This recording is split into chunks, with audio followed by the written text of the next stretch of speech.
Essa é a última dessa série de mensagens chamada Resoluções. Eu creio que vale a pena colocar os títulos e rever e relembrar alguns pontos principais. A primeira, eu quero estar mais perto de Deus.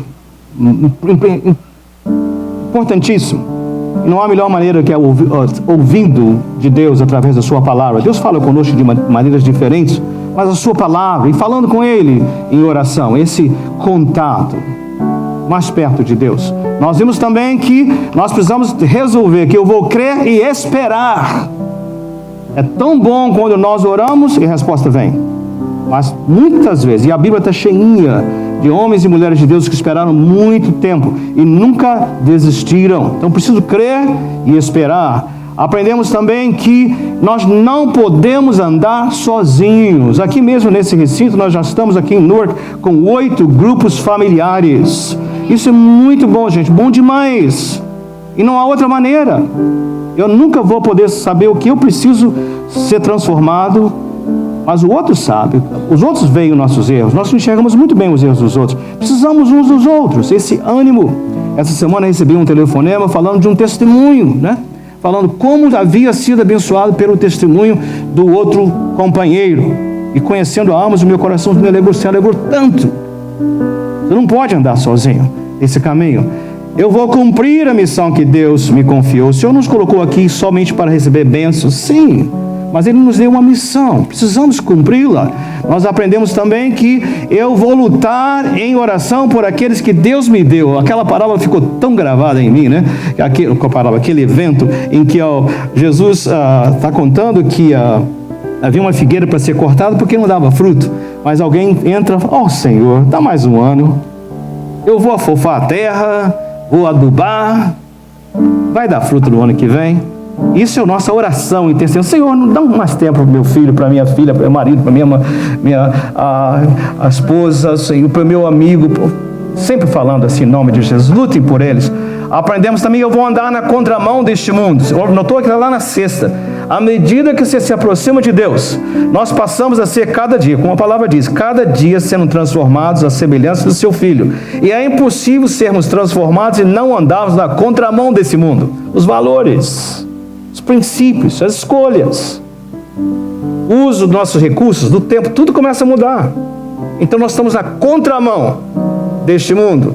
Aprendemos também que nós vamos ter que chegar a um ponto de eu vou virar a página da história, na história da minha vida. Irmão, seria tão bom que todos nós tivéssemos um passado assim brilhante, só sucesso, do berço até agora. Mas não é verdade que a maioria de nós temos a parte da nossa vida que nós queríamos, em inglês é erase, né? Deletar, apagar. Vamos fazer isso em nome de Jesus.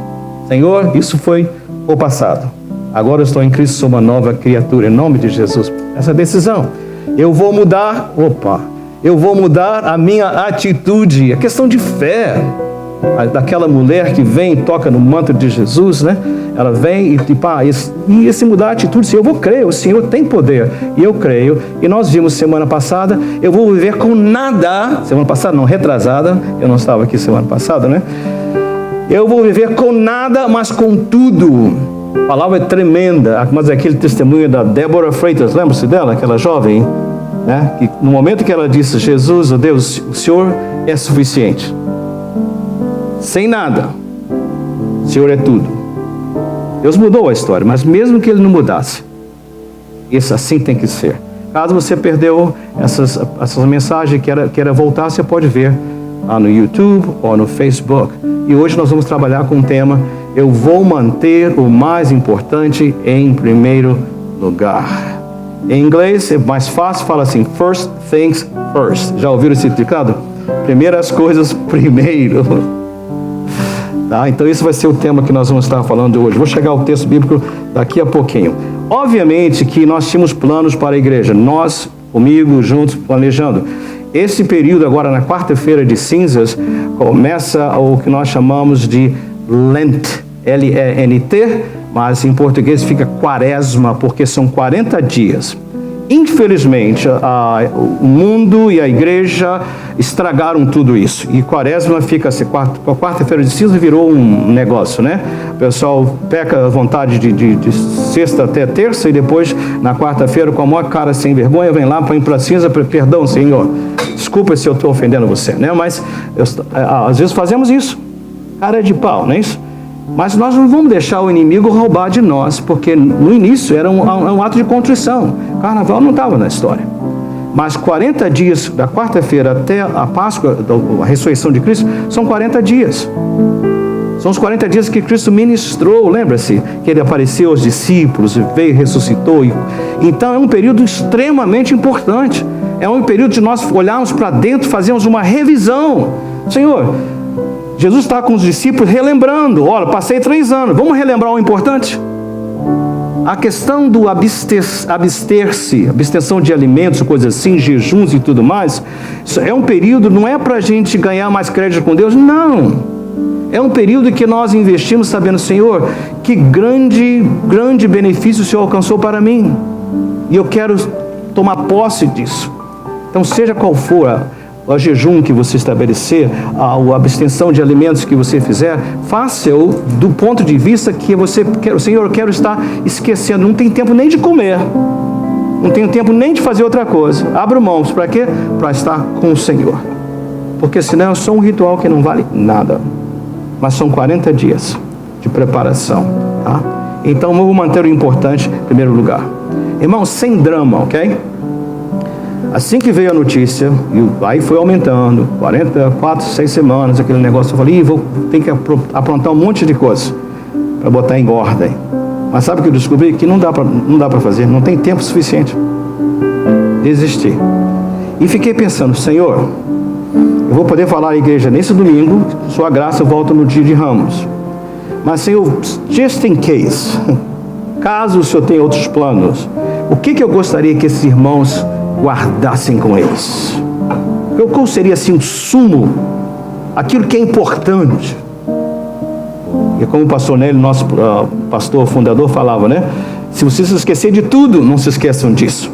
E foi nesta maneira de pensar que eu claramente senti o Espírito Santo de Deus falando comigo, olha, você vai usar 2 textos. Um deles, abram sua Bíblia, está em 2 Reis, capítulo 7, a partir do versículo 1. Nós vamos passar um pouquinho do horário, não se preocupem, ok? 2 Reis, capítulo 7, a partir do versículo número 1 até o versículo 9. A minha versão diz assim, assentados mesmo como estamos. Eliseu respondeu, ouçam a palavra do Senhor. Assim diz o Senhor, amanhã por volta desta hora, na porta de Samaria, tanto uma medida de farinha como 2 medidas de cevada serão vendidas por uma peça de prata. O oficial, em cujo braço o rei estava se apoiando, disse ao homem de Deus, ainda que o Senhor abrisse as comportas do céu, será que isso poderia acontecer? Mas Eliseu advertiu, você o verá com os próprios olhos, mas não comerá coisa alguma. Havia 4 leprosos junto à porta da cidade. Eles disseram uns aos outros, por que ficar aqui esperando a morte? Se resolvermos entrar na cidade, morreremos de fome, mas se ficarmos aqui, também morreremos. Vamos, pois, ao acampamento dos arameus para nos render. Se eles nos pouparem, viveremos. Se nos matarem, morreremos. Ao anoitecer, eles foram ao acampamento dos arameus. Quando chegaram às imediações do acampamento, viram que não havia ninguém ali, pois o Senhor tinha feito os arameus ouvir o ruído de um grande exército com cavalos e carros de guerra, de modo que disseram uns aos outros, ouçam, o rei de Israel contratou os reis dos hititas e dos egípcios para nos atacarem. Então, para salvar sua vida, fugiram ao anoitecer, abandonando tendas, cavalos e jumentos, deixando o acampamento como estava. Tendo chegado às imediações do acampamento, os leprosos entraram numa das tendas, comeram e beberam, pegaram prata, ouro e roupas, e saíram para esconder tudo. Depois voltaram e entraram noutra tenda, pegaram o que quiseram, esconderam isso também. Então, disseram uns aos outros: não estamos agindo certo. Esse é o dia de boas notícias e não podemos ficar calados. Se esperarmos até o amanhecer, seremos castigados. Vamos imediatamente contar tudo no palácio do rei. Essa é a palavra do Senhor. Contexto. Os irmãos talvez conheçam o contexto, mas só para relembrar. A cidade de Samaria, ela estava sitiada dentro dos seus muros, o exército inimigo em volta, ninguém saía, ninguém entrava. E aquele sítio era assim, ficavam dias, semanas, meses, se necessário, anos, se fosse o caso. E o que acontecia? As pessoas ficavam sem alimento, ração, sem água, sem coisas assim. A situação estava tão crítica lá dentro, que eles já estavam pegando suas crianças. Diziam: hoje nós vamos nos alimentar com seu filho, amanhã vai ser com o meu filho. Imagina, é horror só, um desespero total, sem alimento nenhum mais, sem esperança, porque eles, se saíssem, morriam, ficando, estavam morrendo de fome. É nesse contexto que o profeta, o homem de Deus, vem. Deus sempre manda alguém na hora da confusão, e ele vem, o homem de Deus vem, e ele vai dizer para eles: olha, amanhã, nesse horário, vai haver uma abundância de alimentos. E ele falou os preços, vai ser tudo muito barato, tudo vai estar aqui à disposição. Infelizmente, nós sempre vamos encontrar pessoas incrédulas no grupo, e alguém, um capitão, falou: olha, não vai acontecer não, é impossível, Deus não pode fazer isso. E o que aconteceu? Ele falou, o profeta disse para ele: você vai acontecer, mas você não vai, você vai ver, mas você não vai comer.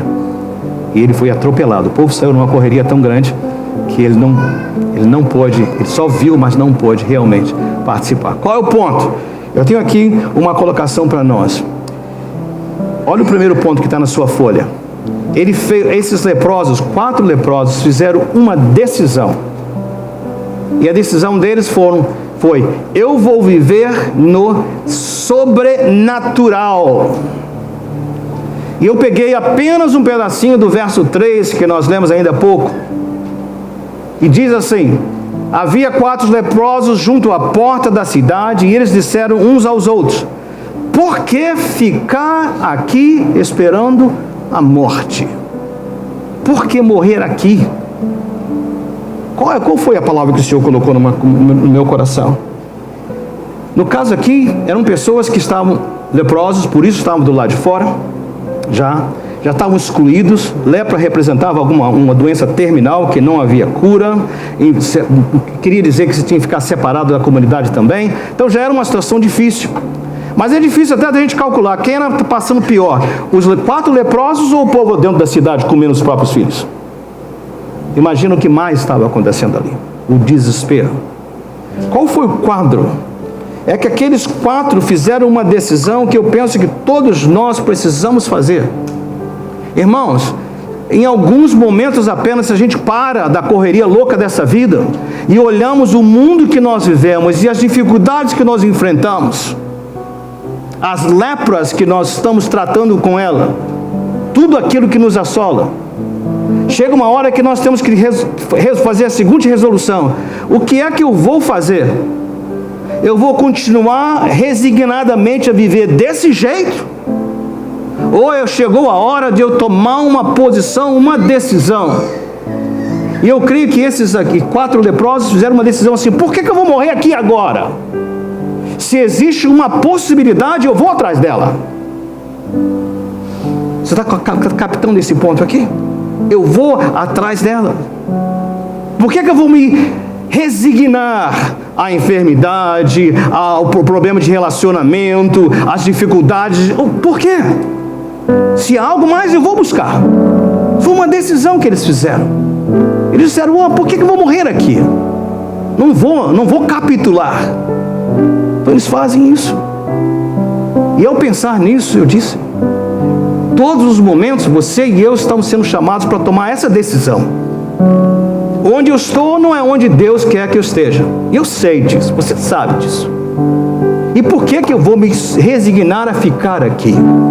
Se há um caminho, se há uma esperança, eu vou atrás dela. Por que eu vou me sujeitar à vida como ela está?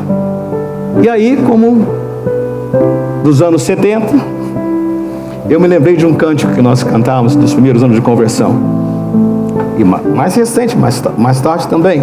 Esse cântico fala assim, vocês conhecem muito bem: cada vez que a minha fé é aprovada, tu me dás a chance de crescer um pouco mais. As montanhas e vales, desertos e mares que atravessa me levam para perto de ti. Minhas provações não são maiores que meu Deus. Então por que eu vou morrer aqui?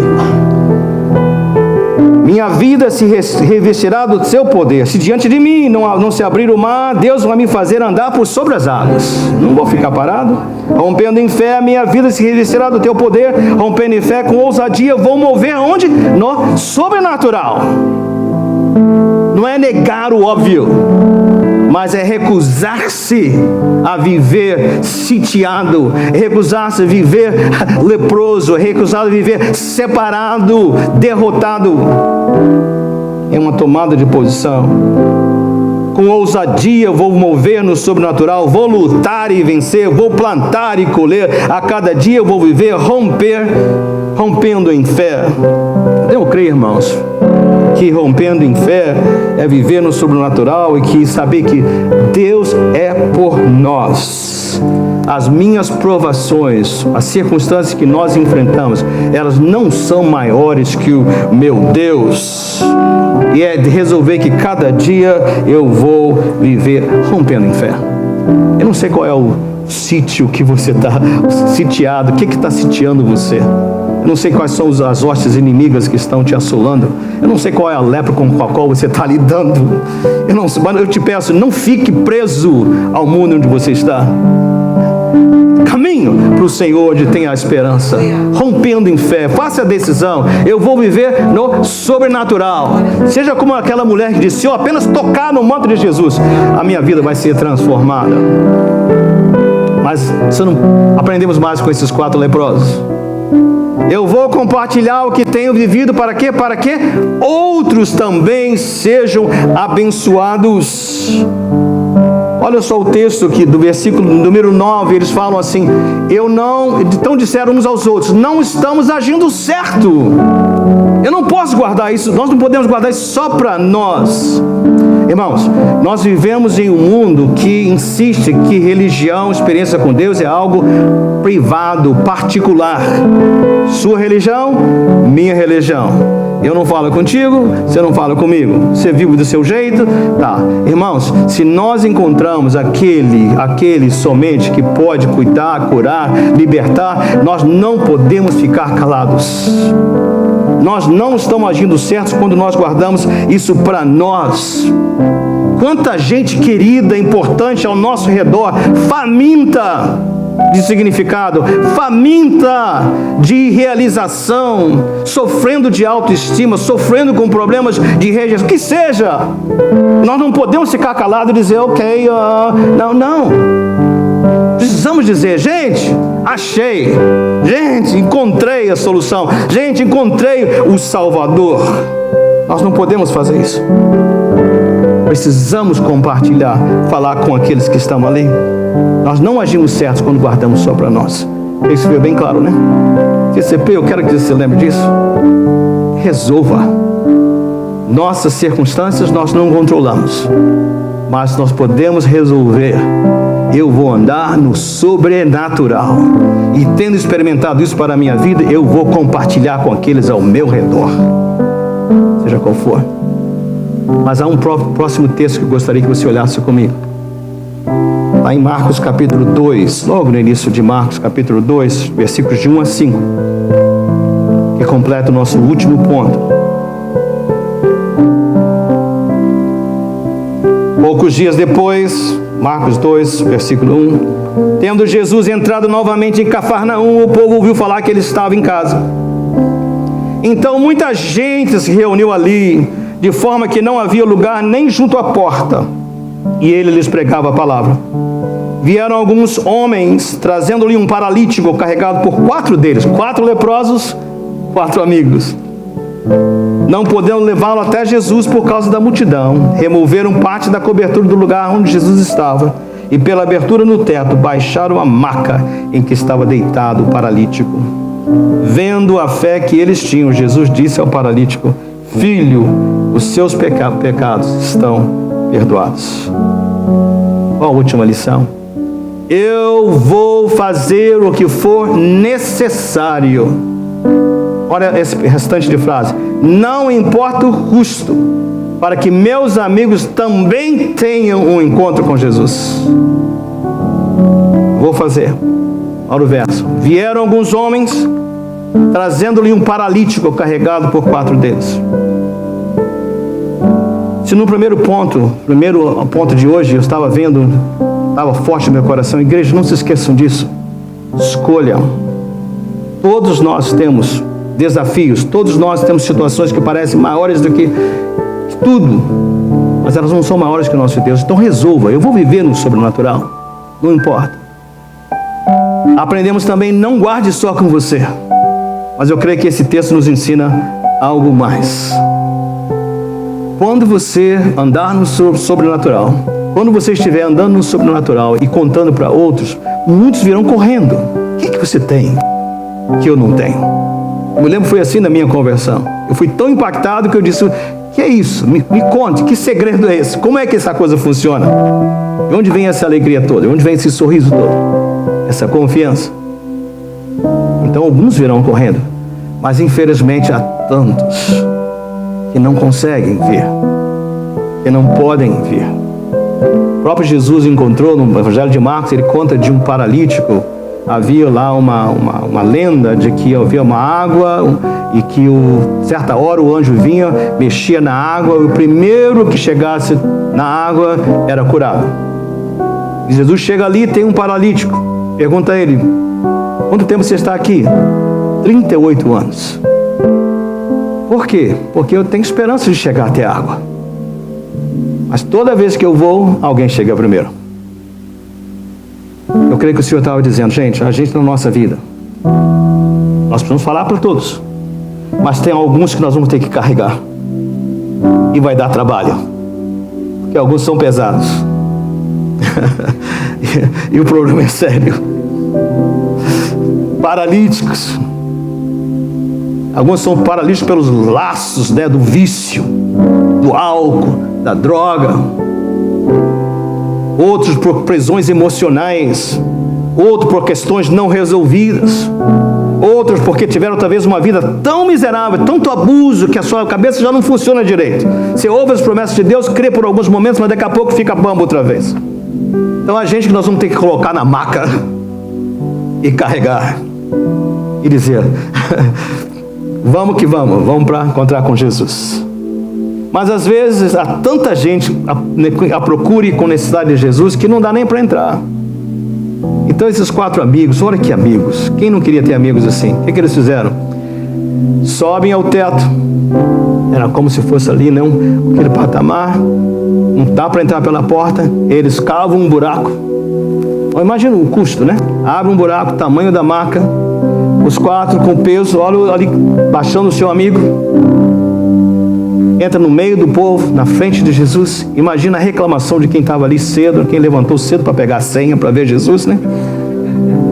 Que é isso? Alguém está cortando a fila. Mas imaginou que eles iam, o dono da casa: não se preocupe, nós vamos consertar isso depois. Você imaginou o trabalho? Isso foi físico. Mas sabe que está a lição que está aqui? Há alguns de nós, em nossas vidas, que Deus colocou e dá um trabalho. Mas eu creio que Deus está falando o seguinte: olha, faça o que for necessário para que esses também possam encontrar o Senhor Jesus. Porque quando encontramos o Senhor Jesus, sabe o que acontece? Os pecados são perdoados. O paralítico volta a andar. Deu trabalho, mas olha aqui a bênção da vida restaurada. Me lembrei também de outra canção, essa é mais antiga ainda. E fiquei pensando comigo. Escrevi assim: o mais importante na minha vida não pode consistir enquanto eu me recusei a deixar de ajudar porque era muito difícil. O mais importante da minha vida é o que fiz, o que era necessário. Não importa o custo, para que meus amigos também tivessem um encontro com Jesus. O cântico que eu me refiro é o seguinte, falava assim, eu acho que o nome dele era Maranata, mas eu não sei. Jesus em breve do céu virá. Ele afirmou, não tardará. Que alegria, que glória para mim será quando Jesus regressar.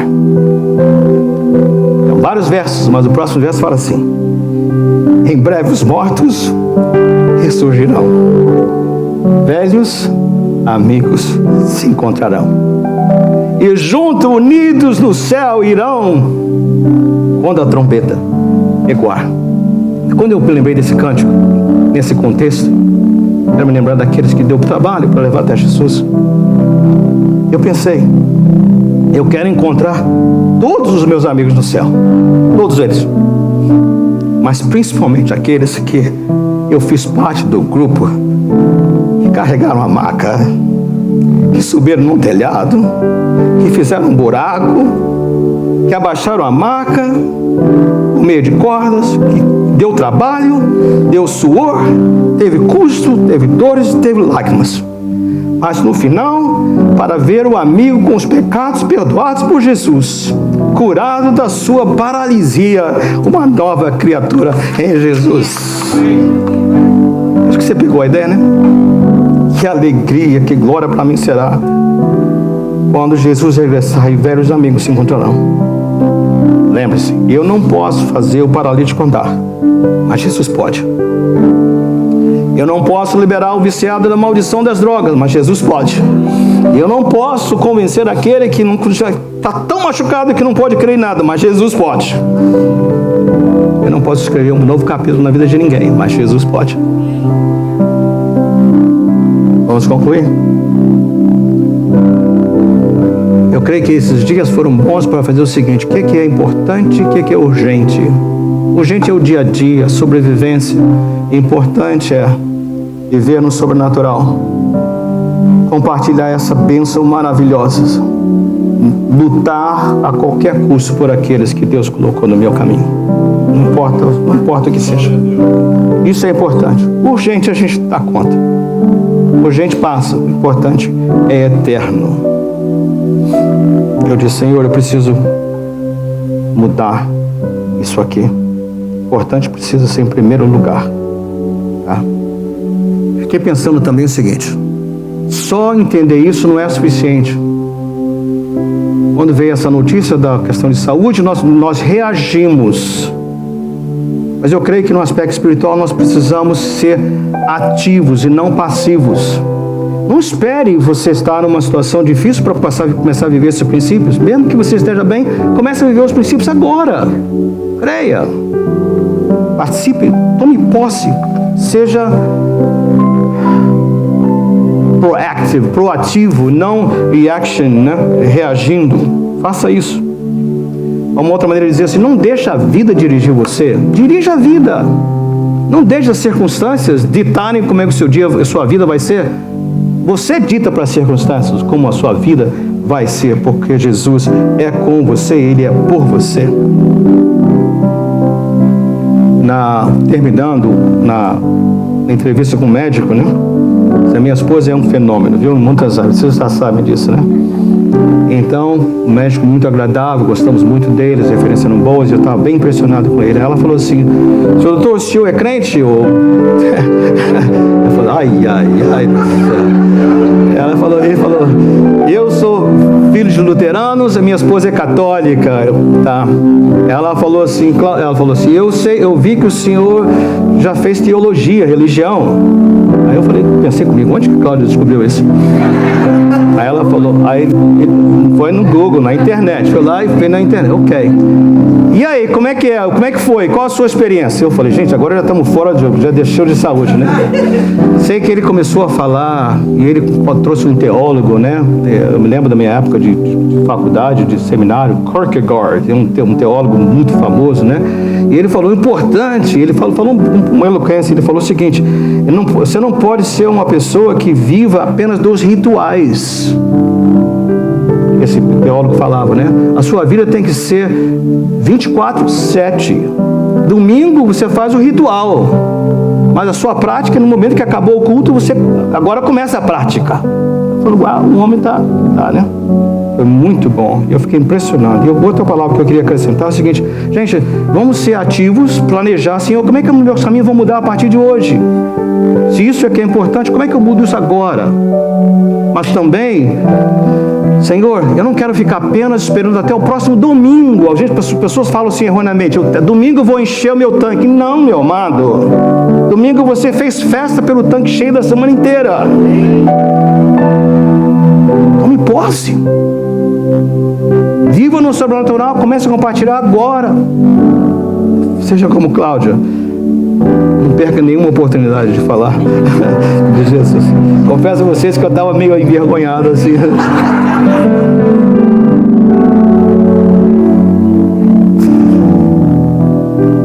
Foi tão bom, né? Eu pensei, ao encerrar esse texto e entrar na Santa Ceia, como eu falei, vamos passar um pouquinho, permaneça conosco, celebra a ceia conosco. Eu pensei igual Pilatos, né? Eu falei assim, depois que eu terminar essa pregação, eu vou lavar minhas mãos. Ô seus bagunços, seus miseráveis, seus safados. Você já sabe o que fazer, agora o problema é seu. Aí o Senhor falou assim, não faz isso não. Não dê a ele essa chance. Quando te lava a mão, eu falo assim, ok, é minha responsabilidade? De jeito nenhum. Digo para eles assim, olha, hoje é hora de você dizer. Hoje é hora de você tomar essa resolução. Que resolução? Eu vou manter o mais importante em primeiro lugar. Eu não sei o seu coração, mas eu peço que você fale com seus lábios. Repita essa frase comigo. Eu vou manter o mais importante em primeiro lugar. Mais uma vez. Eu vou manter o mais importante em primeiro lugar. Eu vou viver e andar no sobrenatural. Eu vou compartilhar o que tenho vivido para que outros possam também ser abençoados. Eu vou fazer o que for necessário, não importa o custo, para que meus amigos também tenham um encontro com Jesus. O Senhor assim os abençoe.